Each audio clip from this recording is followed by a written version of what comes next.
Amen. We're now over halfway through our camp meeting.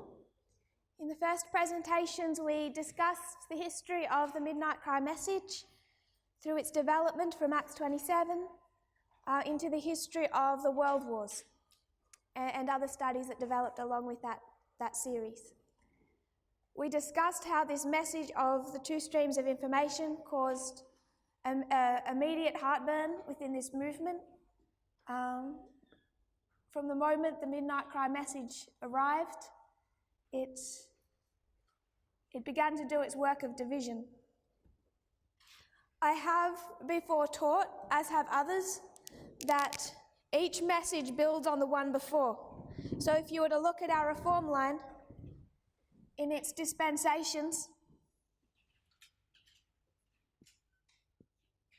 in this formalisation of 1996, you have Time of the End magazine.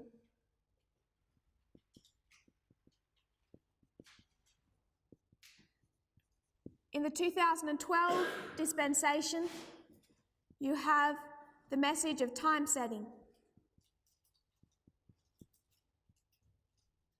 So when you go back to the Time of the End magazine, within that magazine you have this message, first of all announcing that the time of the end has arrived and we're now in a new dispensation. And within that message within that magazine you have a message about two rivers, the Ulai and the Hiddekel. And within that magazine it states emphatically that one river leads to the Sea of Glass, or it's a good river, you want to be part of this river, or the other river, the Ulai, heads to the Lake of Fire. And you don't want to head to the Lake of Fire, you want to head to the Sea of Glass. So within the Time of the End magazine, you have this message of two rivers or two streams. And it wasn't done with any of my own planning that this message of information began to talk about two streams of information. I actually tried to think of another way to word it other than saying two streams of information, and I couldn't think of any because I thought two streams of information for me it sounded too poetic. I wanted something else, but I couldn't think of any other way to word it. And then when we began to teach it, we just continued saying two streams of information. And then it became apparent that back in the Time of the End magazine, as people looked back and studied that magazine, that it talks about two rivers, one good, the Hiddekel, one bad. One leads to the Sea of Glass and one to the Lake of Fire. Have I got the Ulai and the Hiddekel around the right way? Other way, my bad. Ulai leads to the Sea of Glass, Hiddekel to the Lake of Fire, thought I.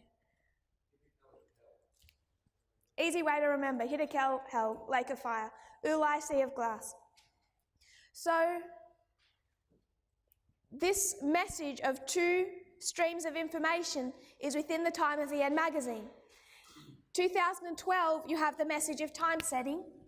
2018 becomes the formalisation of the message, and this formalisation is built upon these two prior histories. So you have two streams of information and the message of November 9, time.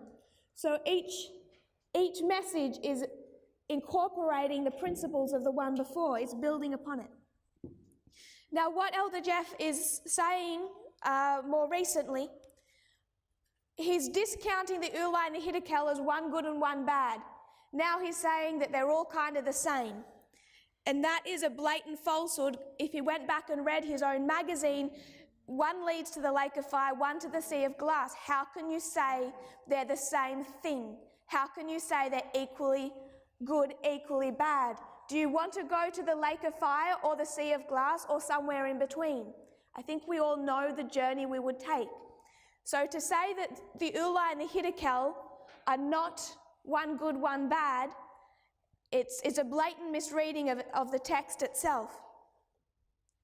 The other argument he makes is that within that magazine he talks about the end of the world and the dragon, the beast and the false prophet. And one of the accusations that he makes is when he as the first angel, as the messenger raised up at the time of the end, when he wrote this magazine, he did not have two information streams in mind. Instead, he had in his mind his Adventist, I'm going to say Laodicean understanding of the dragon, the beast, and the false prophet. And he says that we have completely attacked this magazine and that we either haven't read it or that we are purposefully, intelligently destroying it and undermining it. Because he knows that these two streams of information is not agreeing with his narrative of the dragon, the beast, and the false prophet. So in this study, in this Midnight Cry message, we're studying these two rivers, two streams of information. Elder Jeff says they're not one good, one bad. That's just a blatant falsehood. But there's this other argument that when he, as the first messenger or the first angel, wrote this magazine, that we need to take his mindset of this dispensation of 1989 to 9/11, we have to take the intent of the author in that history and use the application that the author intended. My problem with that is the exact same subject as what we discussed on Sabbath. This is the end of modern Israel.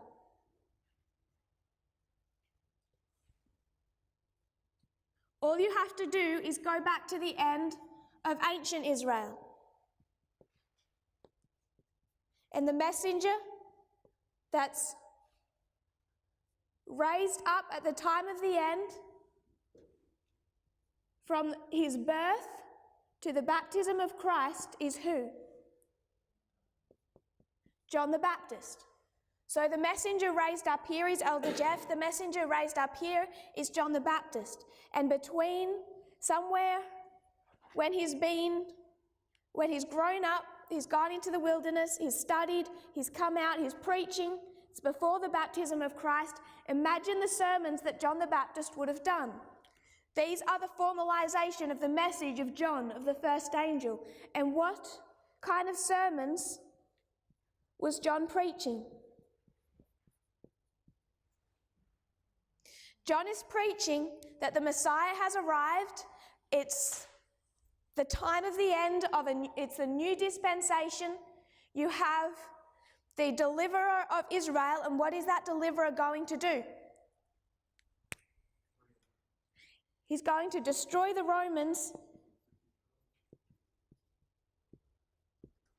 and free the Jews. So he's saying a king has been born that's going to free us from the Roman yoke. He's going to destroy the Romans and lift up the Jewish nation as an ensign to the world. So if John the Baptist's sermons are recorded in this history, what are you going to do with John the Baptist's sermons? Because Elder Jeff is saying that we need to take his, not just the magazine, and recognize that it is God opening up truth to his movement, but we actually have to take the intent of Elder Jeff himself in 1996. If you're going to do that here, you have to take the intent of John the Baptist before the baptism of Christ. And you have to take the intent of John the Baptist as being perfect. And then when you come down to the history, we are now approaching the cross.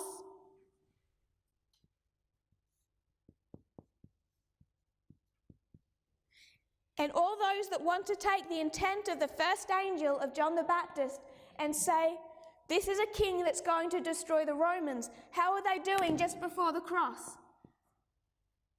They're sitting at a table watching Jesus saying, I didn't sign up for this. I didn't sign up for a leadership that's going to wash my feet, that's going to give a message of equality. I didn't sign up for that type of king. I'm expecting this king to defeat the Romans. And who was that? Judas. They either had to unlearn the intent of the first angel or fail their test.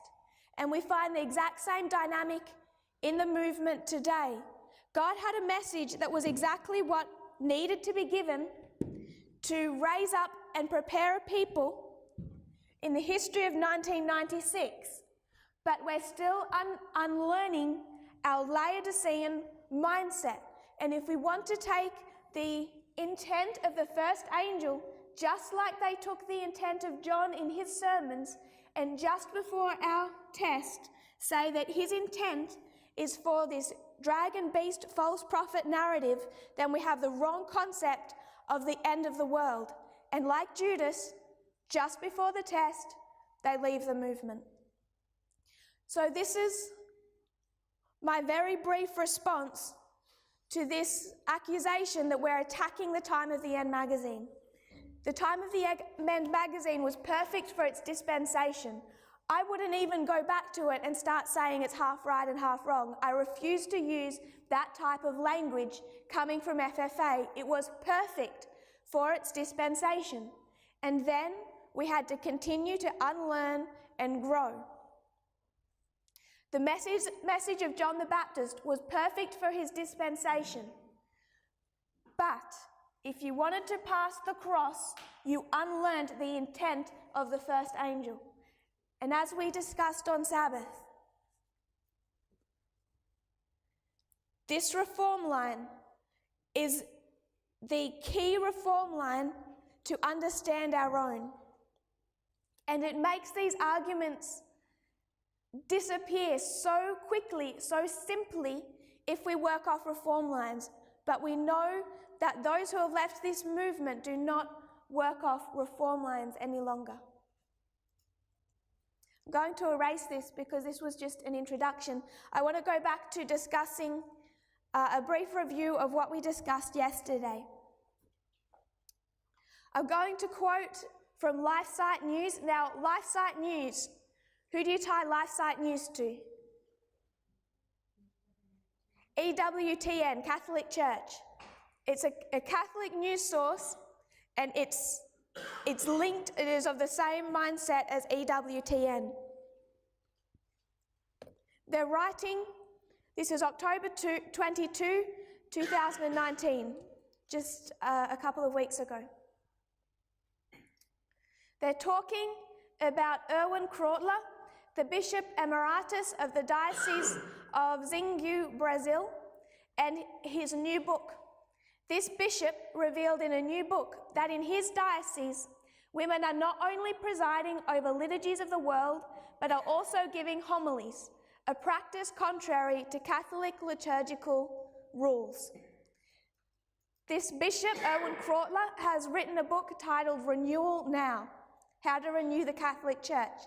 In his new publication, Bishop Krautler repeats his call for married priests and for female deacons, as well as for female priests. It is in this context that he speaks about the large role that women already play in the church in his own region in Brazil, when claiming that women have too little to say in the Catholic Church, he states. Often I refer to the fact that at our end, in his portion of Brazil, things go very differently, that women lead the liturgies of the word, and that they, in doing so, also give a homily. But this experience in Brazil, and perhaps also somewhere else, is at the most a tender flash of light, but it is far from being a proof for the sunrise that we have been awaiting for so long. He is convinced that the same dignity of the woman with regard to the admission to the ordained offices will come. So he's saying that he believes that it will come, the ordination of women as priests within the Catholic Church. And I hope, the bishop continues, that the Amazon Synod will be breaking open new paths, or at least making some steps in this right direction. So he's expecting the Amazon Synod to begin opening this way. Krautler recalls his April 4, 2014 meeting with Pope Francis, which was to be a crucial point, which he brought up in discussion with Pope Francis, in the history of the current Pan-Amazon Synod. and he shows how all of his points, which he had brought up in discussion with Pope Francis, have now been included in the Amazon Synod. So in this meeting, a couple of weeks ago, this bishop begins to discuss how he met with Pope Francis in 2014. And in that meeting, he's persuading Pope Francis really of what Pope Francis already believed. He believes in this, we discussed yesterday, this kind of liberation theology. So Bishop Krautler met with Pope Francis in 2014. They have this meeting. The same year they begin preparing for the Amazon Synod. He recalls his April 4, 2014 with Pope Francis, which was to be a crucial event in the history of this Pan-Amazon Synod. And he shows how all of the points that he brought up in that discussion with Pope Francis have now been included in the Amazon Synod. So Pope Francis was listening to his suggestions. He says, "For our indigenous people in Brazil, it is absolutely wonderful that Pope Francis has picked up on all the intentions that I was able to present to him in my private 2014 audience in Rome." Don Philippe, according to the Austrian bishop, had prepared himself and written down a text and declared right away, today's conditions for the admission to ordained officers have to be revised. For this prelate, Don Philippe, tradition has a bad taste. He proposed to get rid of the ballast that has been accumulated over the centuries, which we in our church carry with much suffering, and which some on the far right fanatically defend as tradition. So he's talking about the far right within the Catholic Church. He confidently proposes now to remove at the Amazon Synod everything that is superfluous. So what is their argument? Is tradition dispensational or is it not? You find the exact same argument within the papacy that you find within this movement. We are arguing about periods of inspiration.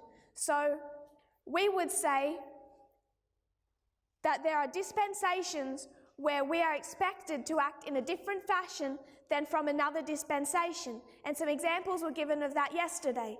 So in one dispensation, if somebody broke the Sabbath, you stoned them. In our dispensation, do you stone people? No. So it's really quite simple. It's not a complicated argument whether or not something is dispensational. It's not a complicated discussion.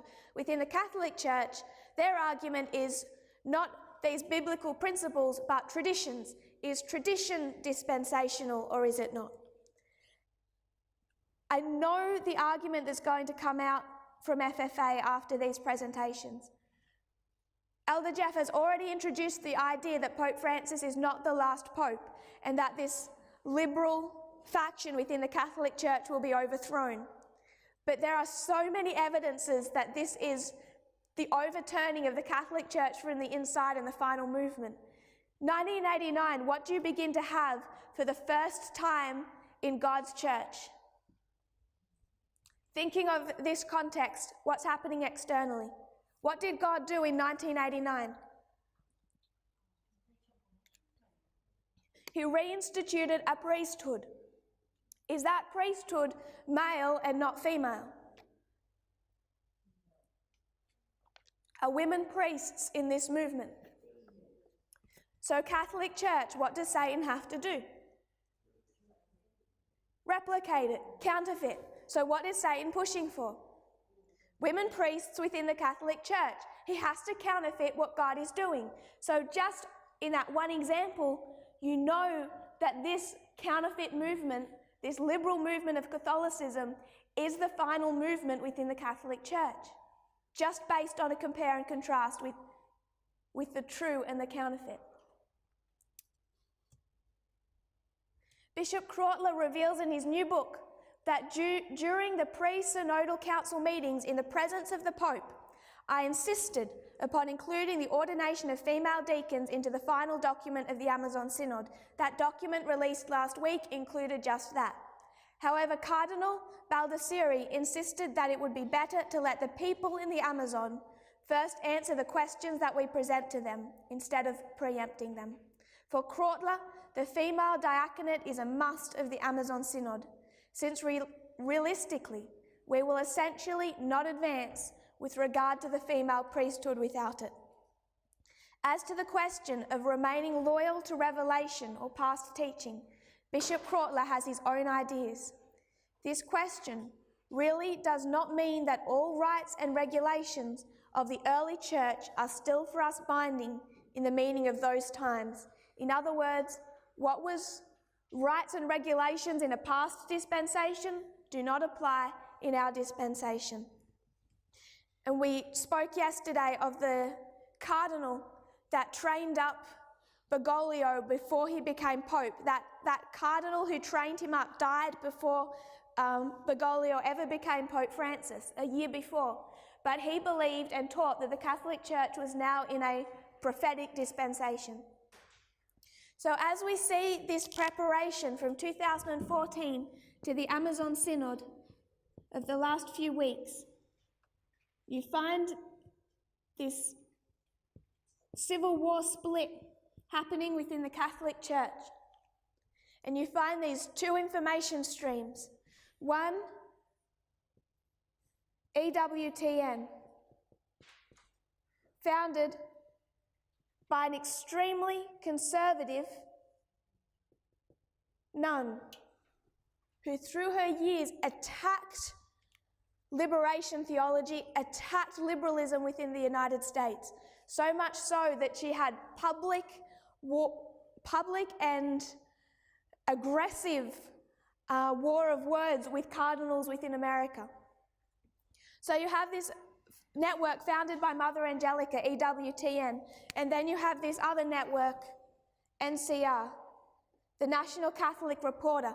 When you do your research, be aware, this is the National Catholic Reporter.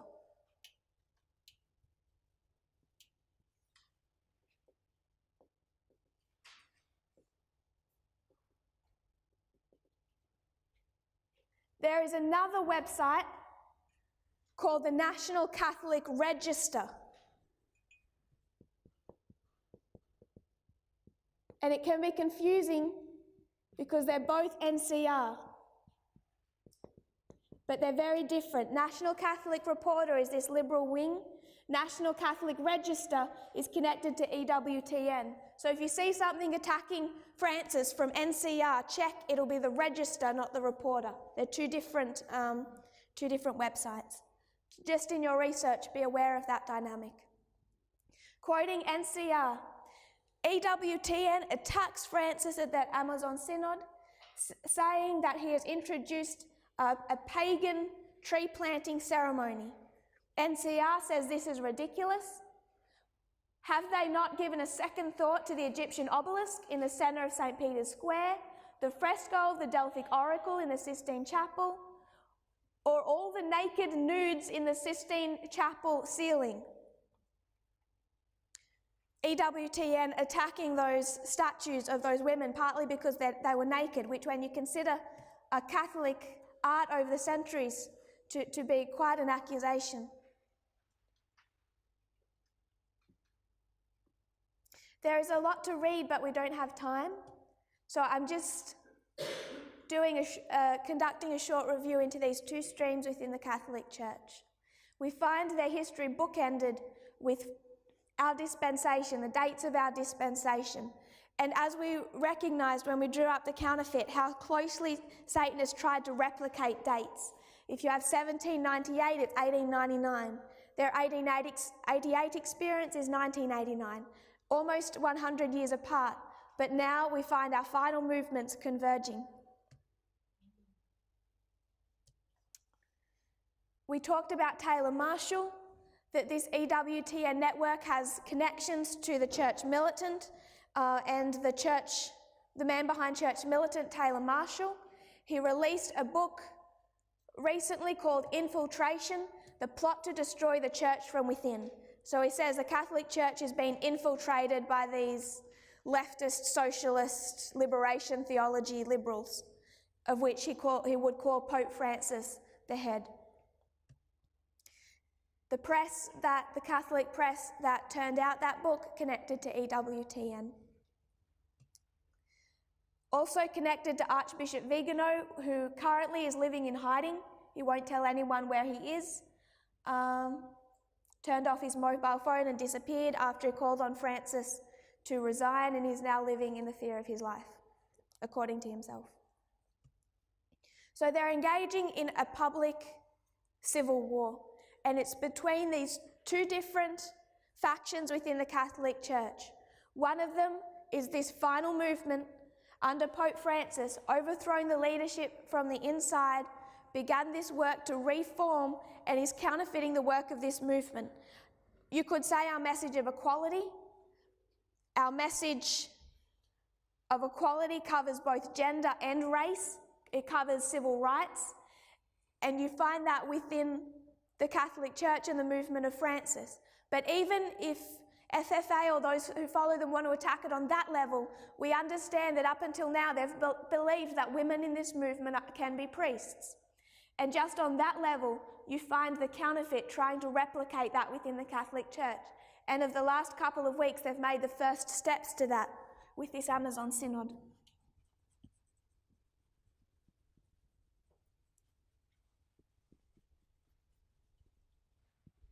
That completes our review of the recent developments within the Catholic Church. We didn't have time to go into our 4 key subjects.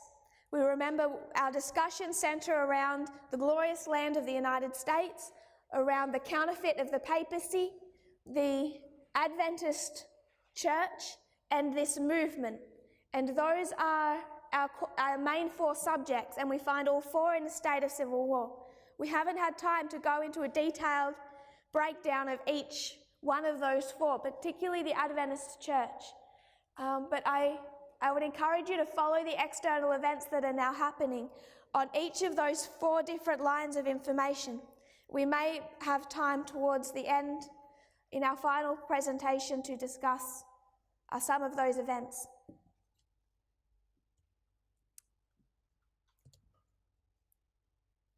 Those opposing Francis are not raising up a new movement. All they're doing is holding on to their traditions of a past dispensation.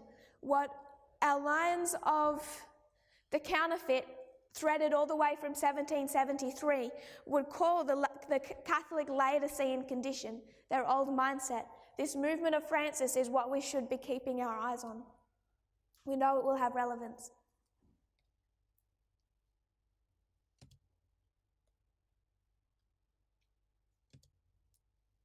What I want us to spend most of the remainder of our time together on is a review of this triple application of prophecy.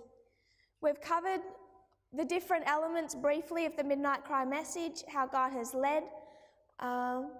We've discussed this work of the counterfeit, what's happening in our dispensation within the Catholic Church and Pope Francis. But I have a bit of a concern that since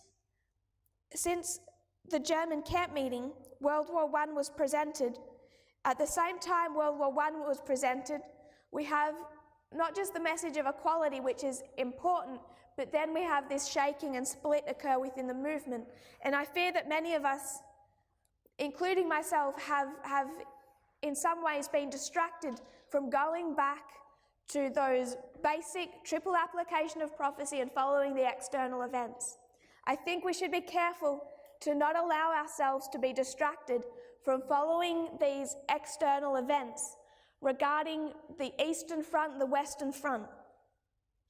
The message of equality is important. It's a test. If we don't get it this dispensation, if you don't fail, if you don't pass the test of this dispensation, the next one is not possible. It's important. But we cannot come down from the parapet to fight those who have left this movement and be distracted from following these external events that God has been opening up for years now. So I want us to go back to that story, to those studies on World War I and World War II. God saw fit to open up World War II first. So before we go into a discussion of World War I, we're going to first review our application of World War II, remembering the triple application.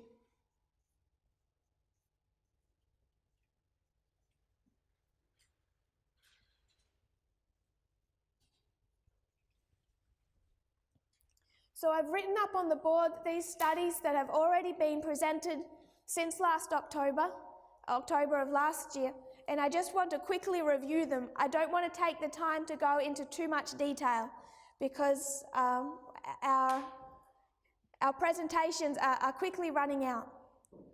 But just to give us a revision, since it's been some time since these things were presented. I also won't revise how we come to the history of Pyrrhus. We know that it's through Acts 27, the 273. The 273 occurs in that line of Acts 27 between Panium and Sunday law or shipwreck. You go to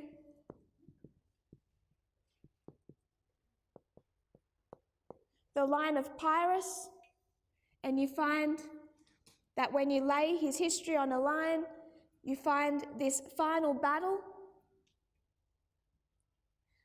Beneventum lines up with Panium, and 272 BC is Sunday law, 273 BC marking this waymark in between.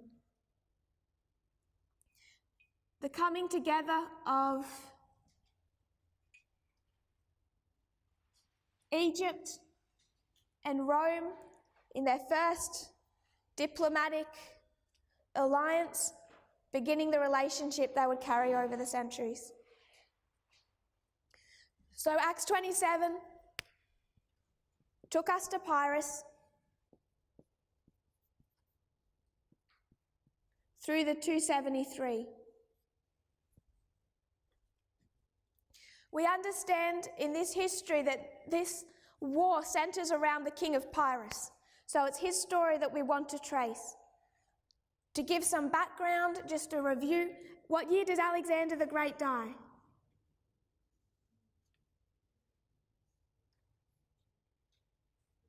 He dies in 323 BC.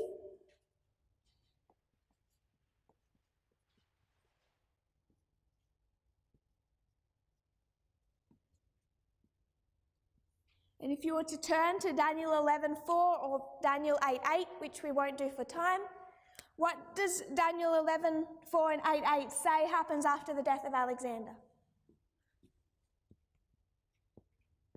The kingdom is divided into how many winds of heaven? And those winds representing the four directions of the compass are our four famous generals, Cassander, Lysimachus, Seleucus, and Ptolemy. And in Daniel, it's made to appear seamless. Alexander dies, kingdom divided into four. You go back into the history, and it's not so simple. After the death of Alexander, there are 4 wars fought over 22 years.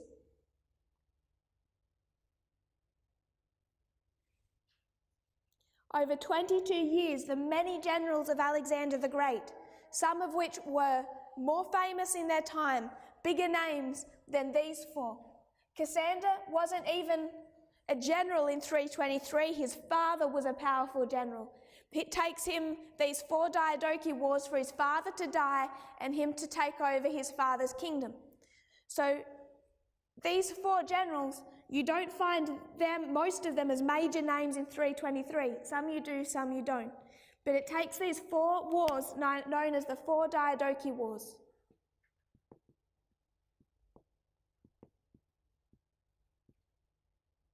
It takes these 4 Diadochi Wars to break down Alexander's kingdom from when you have 1 horn that's broken to these 4 horns.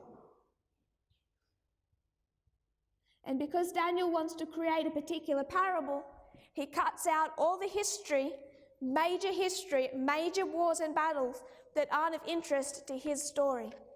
which is the definition of how you would treat a parable and how you would make history into a parable. So 4 Diadochi Wars. There's the first, the second, the third, and the fourth. And this fourth war ends in 301 BC with the Battle of Ipsus. These first 2 wars, you find many generals fighting. The second war, many generals fighting, particularly a powerful general who was on the run, Eumenes. He fights in this second Diadochi War. He's killed here.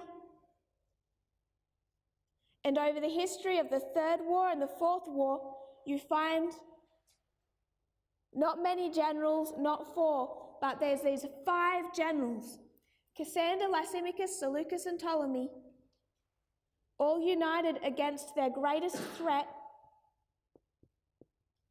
Antigonus, and his son Demetrius.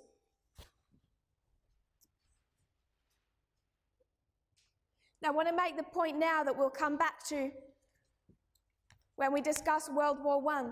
This is how we break down the 4th Diadochi War that we use in this history of Pyrrhus, because it's in the 4th Diadochi War that Pyrrhus becomes involved in world politics. But just to note for future reference, the 3rd and the 4th Diadochi Wars have the exact same players, the exact same people. Antigonus, a superpower acting as this global dictator against these generals allied against him, Cassander, Lysimachus, Seleucus, and Ptolemy. The 3rd and the 4th Diadochi War are one war between the same people with just an armistice in the middle. When you think of World War I and World War II, it's one war, all the same generals, all the same countries, Germany, Russia, Britain, France, all the same dynamic, one war with an armistice in the middle. So you know that this 3rd and 4th Diadochi War is already patterning itself after World War I and World War II. But I don't want us to go into World War I just yet. I'm just going to lay out that history for revision. We find ourselves introducing Pyrrhus in the history of the 4th Diadochi War. The 4th Diadochi War begins in 307 BC. As we said before, it's those generals, Cassander, Lysimachus, Seleucus, and Ptolemy, all united against Antigonus, and Antigonus's son, who is fighting as a general of his father, but in one sense also a king. By this stage, all of those generals have given themselves crowns and called themselves kings, which is an interesting dynamic, because before that history, to be a king, you had to be a prince first, the son of a king. What happens is one day, Cassander loses a battle, and his generals feel bad for him, and they said, "It's okay, Cassander, we're going to call you a king and give you a crown." It really was just to cheer him up after a bad day. So Cassander takes a crown and starts calling himself king to make himself feel better. And then Lysimachus says, "How come Cassander's a king and I'm not a king?" So he decides he's a king and takes a crown. And one by one, they follow the same suit, because none of the generals can stand the idea of a rival being called a king and them not having that title themselves. So they take this upon themselves. By this stage, all 4 of our generals have taken the name of a king, as has Antigonus, and Antigonus then calls his son a king. In 307 BC, this war between our famous generals and Antigonus begins again. Demetrius invades Athens and frees Athens from a dictatorship. We often speak of a 10-year history before the time of the end. Athens was placed under a puppet dictator placed by Cassander in 317 BC. So Demetrius frees Athens from this dictator, but that dictator was a puppet of Cassander. So Cassander is offended, and it reignites this war.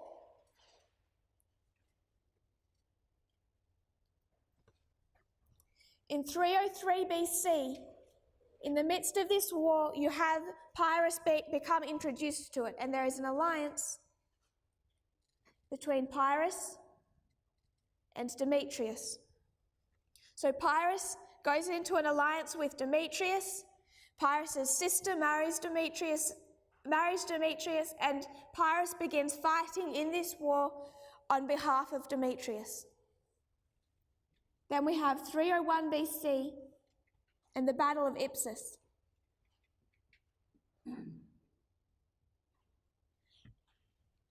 In this battle, you have our 4 allies, but only 3 of them turn up.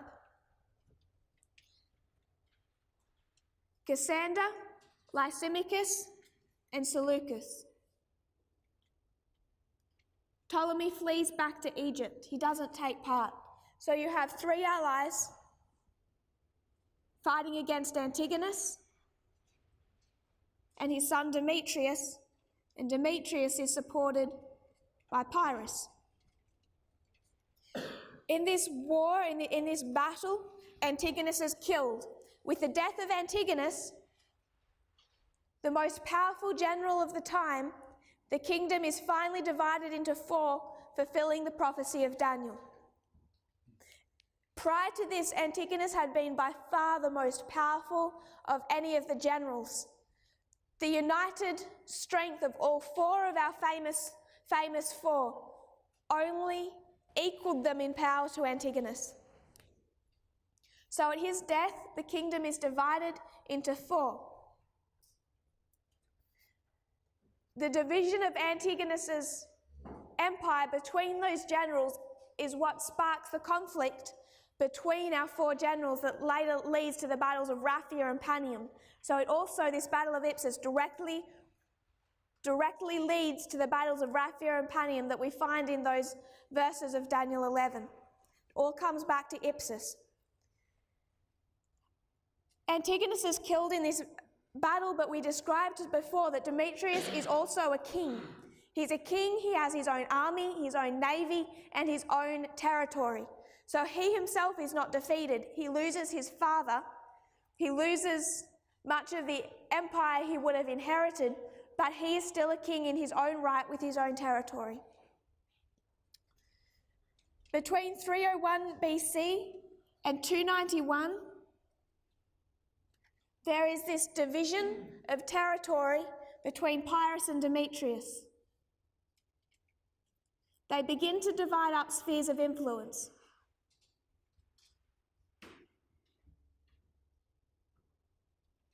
And tension arises between these 2 generals, or 2 kings, King Pyrrhus and Demetrius.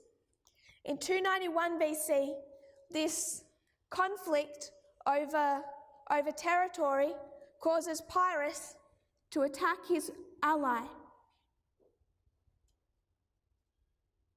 He attacks Thessaly, invades Thessaly, which was the territory of Demetrius.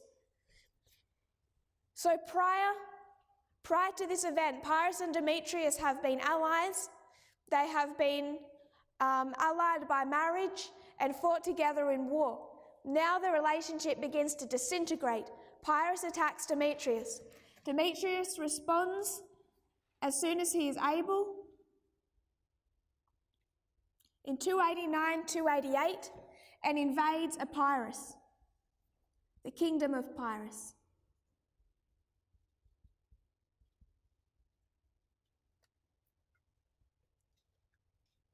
Demetrius is undertaking a massive military build-up. He's strengthening his forces, and he's wanting to take down not just Pyrrhus, but all of these allies. So our generals become afraid.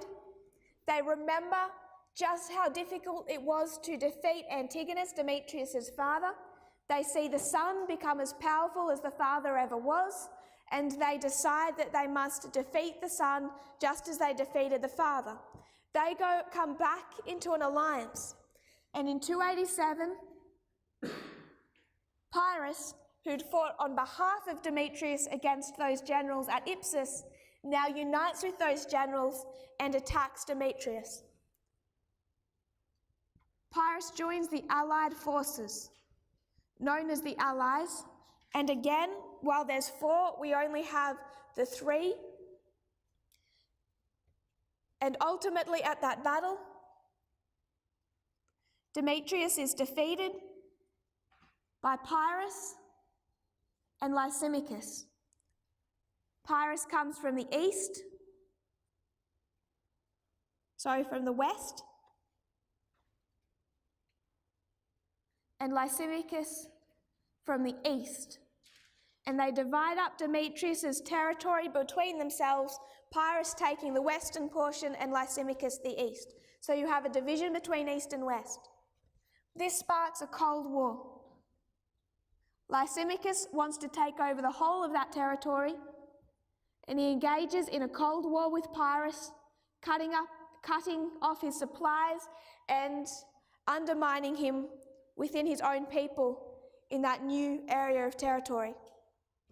This all ends in 285. Lysimachus' cold war is successful, and without a battle, Pyrrhus surrenders all of the territory he had gained, retaining only the borders of Epirus itself. In 285 BC, Pyrrhus loses all but Epirus. This is where the scene is changing, because we said this history takes place in 2 parts. You have Pyrrhus fighting out of Macedonia to establish an empire, and then Pyrrhus fighting out of Italy to establish an empire. So there's 2 different geographical locations, an alpha and an omega history. Pyrrhus has given up now on any attempt to establish an empire in Macedonia. So he goes to Italy, and he's going to try to establish his empire in Italy. There's this conflict in Italy between the north of Italy and the south of Italy. And who had just taken over the north?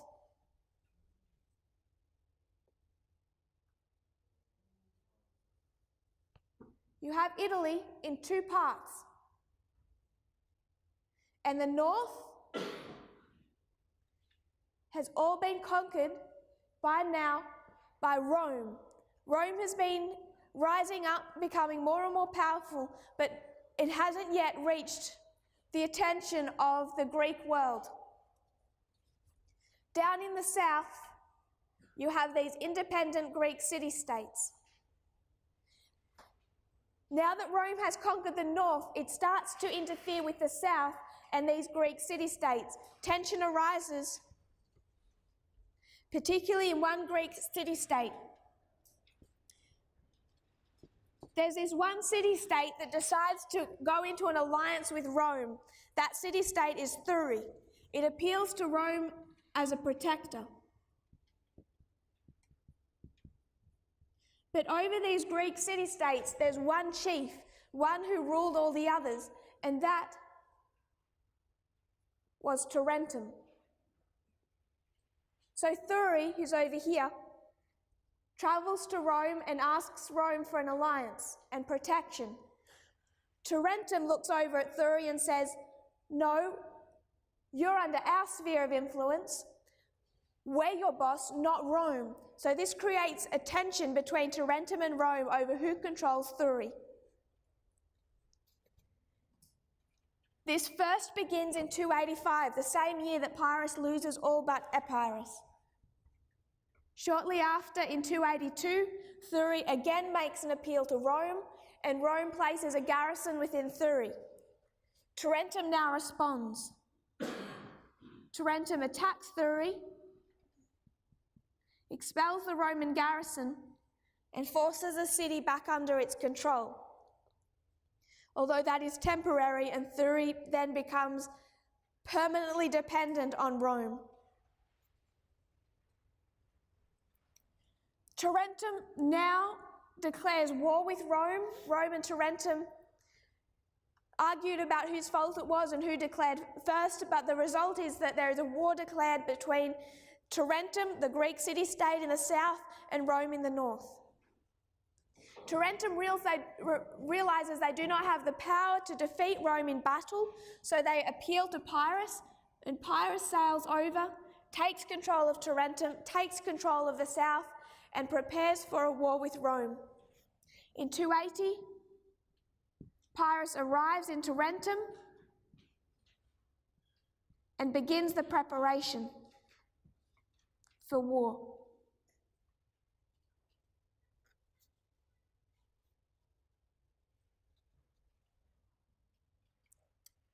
Later that same year,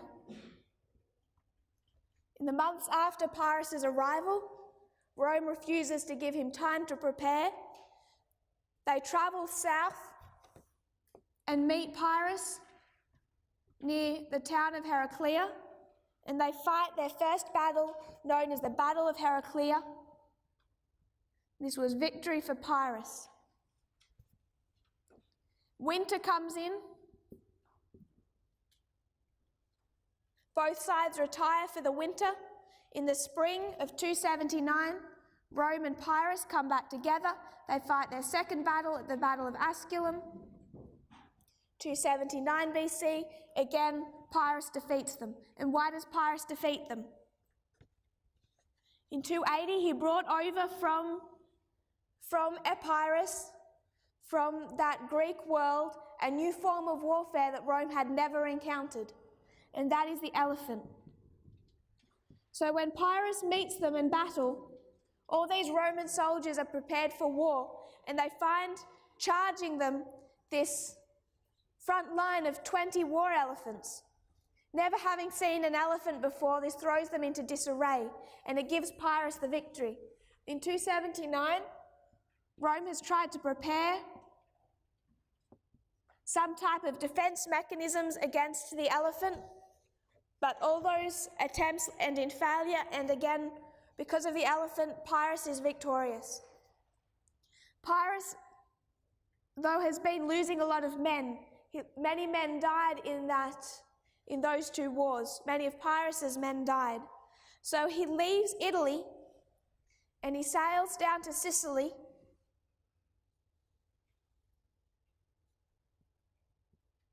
And he starts taking over Sicily.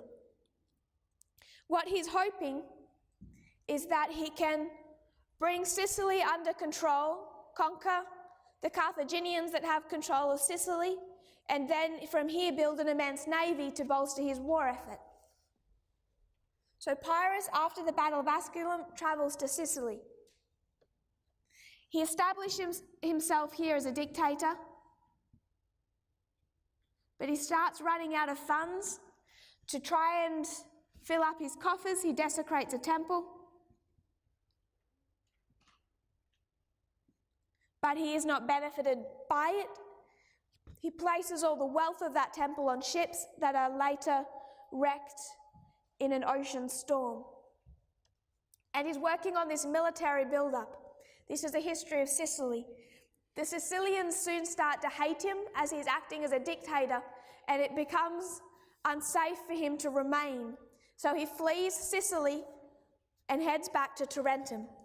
And he fights his final battle with Rome in 275, the Battle of Beneventum. We're flying through this history, but if you're unfamiliar with it, we can point you towards presentations that go into a bit more detail.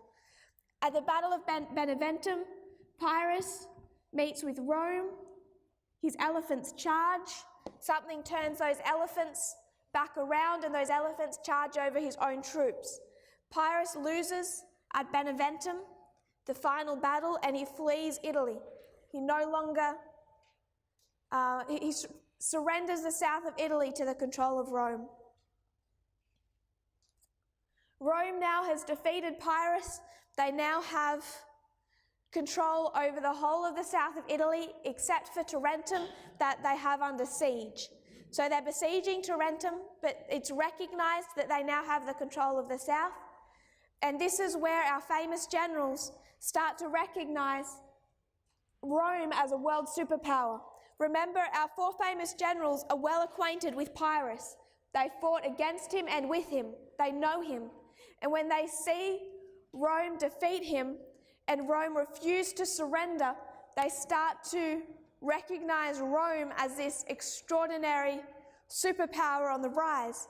And this is first recognized in 273 BC. Pyrrhus had partly grown up in the courts of Ptolemy in Egypt. He trained with Ptolemy and married Ptolemy's stepdaughter. So Ptolemy knows Pyrrhus well, and Ptolemy watches as Rome defeats Pyrrhus. And as he watches that, he's amazed, and he decides that he wants this diplomatic relationship with Rome. 273, Egypt sends ambassadors to Rome. They begin a diplomatic relationship. In 272 BC, Pyrrhus dies. He's fighting out of Argos, which means harvest. Rome sends ambassadors back to Egypt, headed by Fabius Maximus Gergus, the overwhelming flood, and Tarentum surrenders to Rome. This is the waymark that we line up with the Sunday law. Pyrrhus and Tarentum, both as representatives of the King of the South. And we know through other lines that while the King of the South is defeated at Panium, it takes a period of time to fall and finally come to its end. We find that in one of our chief examples in 1989. In 1989, the King of the South is defeated, but is the Soviet Union dead? No, takes time to fall. So at Panium, the King of the South is defeated, but it takes time to fall, and it's destroyed at the Sunday law. So the death of Pyrrhus and the fall of Tarentum mark the final and complete destruction of the King of the South. You have the symbology of Argos, which means harvest. Again, Pyrrhus dies at Argos because he's fighting in a city and his way of escape is blocked by his own elephants. So even at Argos, you have marked elephants. And this relationship between Rome and Egypt becomes formalized. And the symbology of the flood. So you have a lot that you could dig out there in a discussion of the Sunday law. We're not going to repeat all the studies that were a part of this subject. I don't wish for time to review the one of the kings of Epirus and lining them up with the kings of, or the leaders of the Soviet Union and Russia today. If you took photographs of the cards, you should find that study on there if you wish to review it yourself. But this is the two parts of Pyrrhus. This is that Alpha and Omega history, first in Macedonia, first in Italy, and we find a change of geographical location.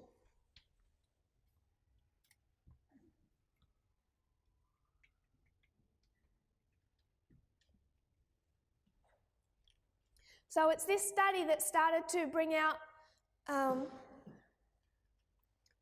the King of the South in our time and this history of Pyrrhus, overlaying it with our already constructed reform line, and also connecting those leaders of Epirus with the leaders of the Soviet Union and Russia.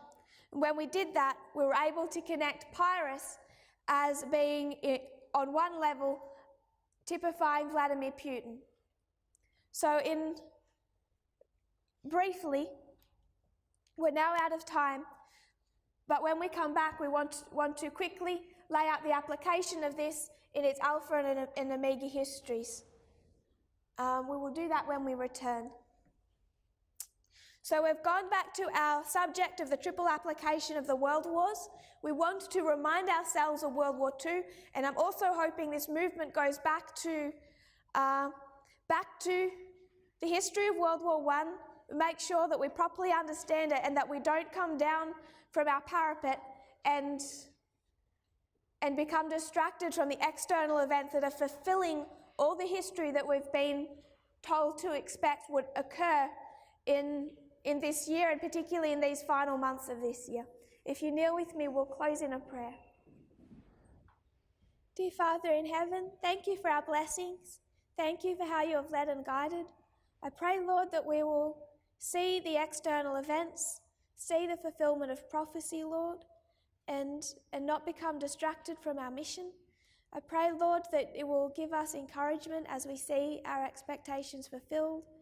And we pray, Lord, for a more and more thorough understanding of these times. I pray this in Jesus' name. Amen.